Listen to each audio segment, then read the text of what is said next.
আমার গতদিনের খাবারের ভিডিওটা তোমরা অনেক পছন্দ করেছিলে গাইস, তাই ভাবলাম আজকেও একটা খাবারের ভিডিও করে। তো প্রথমে আমি নিয়ে নিলাম পোলাও, যেহেতু আমি গরিব তাই পোলাও বললাম, পরে করে প্লাও বলতাম।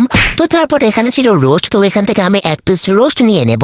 তো তোমাদের কার কার কাছে রোস্ট খেতে ভালো লাগে অবশ্যই জানিও। তারপর এখানে ছিল গরুর মাংস, 4-5 দিন ধরে গরুর মাংস খেতে খেতে আর একদমই ভালো লাগছিল না, তাই এখানে আমি এক পিস শুধু নিয়েছিলাম গরুর মাংস। এখানে পাশে কিন্তু খাসির মাংস ছিল, খাসির মাংসটা কিন্তু ঠান্ডা হয়ে জমাট বেঁধে গেছিল, তাই খাসির মাংসটা আমি খাবো না। তো তারপরে এখানে ছিল ডাল, এই ডালটা কিন্তু চর্বি দিয়ে রান্না করা হয়েছিল। তারপরে এখানে আমি কিন্তু ডালটা নিয়ে নিলাম। এখানে শশা ছিল, তো এখান থেকে আমি 2 পিস শশা নিয়ে নিলাম। আমি কখনোই 2 পিসের বেশি শশা কিন্তু নেই না, আমি 2 পিসই নিই সবসময়।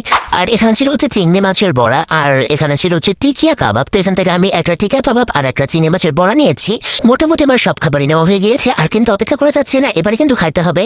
তো আমি খাইতে শুরু করি। এখানে কিন্তু খাবারটা খুবই শুকনো শুকনো লাগছিল, যার কারণে আমি এখানে খাইতে পারছিলাম না, তাই এখানে আমি একটু রোস্টেড গ্রেভি নিয়ে নিয়েছি। তো এখানে কিন্তু আমি রোস্টটাও চেঞ্জ করে নিয়েছি। প্রথমে যে আমি রোস্টটা নিয়েছিলাম সেই রোস্টের পিসটা কিন্তু আমি এখানে রাখিনি, আমার রোস্টটা ভালো লাগছিল না, পরে আমি রোস্টের পিসটা চেঞ্জ করেছি।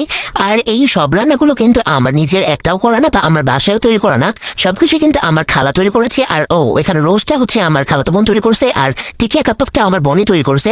তো সব খাবারই আলহামদুলিল্লাহ অনেক বেশি ভালো হয়েছিল, আমার কিন্তু অনেক টেস্টি লেগেছে সব খাবারগুলোই। বিশেষ করে চিংড়ি মাছের বড়াটা আমার কাছে খুবই বেশি ভালো লাগছে। তো আমার খাওয়া দাওয়া শেষ। এখানে কিন্তু যে রোস্টের যে হাড়গুলো থাকে মুরগির, ওই হাড়গুলো থেকে গেছে, এগুলো আর খাবো না এখন। তো এখানে আমি ফ্রিজ করে দেখি কি আছে। তো এখানে মজু আছে আর স্প্রিট আছে। অন্য সময় হলে হয়তো দুইটাই খাইতাম, এখন পেটে জায়গা না, তাই যেগুলো একটা খাবো। আজও তো আমের সময় ফ্রিজে তো আম থাকবেই। তো এখান থেকে আমি কোকাকোলাটা নিয়ে নিলাম। সরি, এটা কোকাকোলা না, এটা হচ্ছে মজু। আমরা কোকাকোলা খাই না, তো এখন মজুটাই খাবো।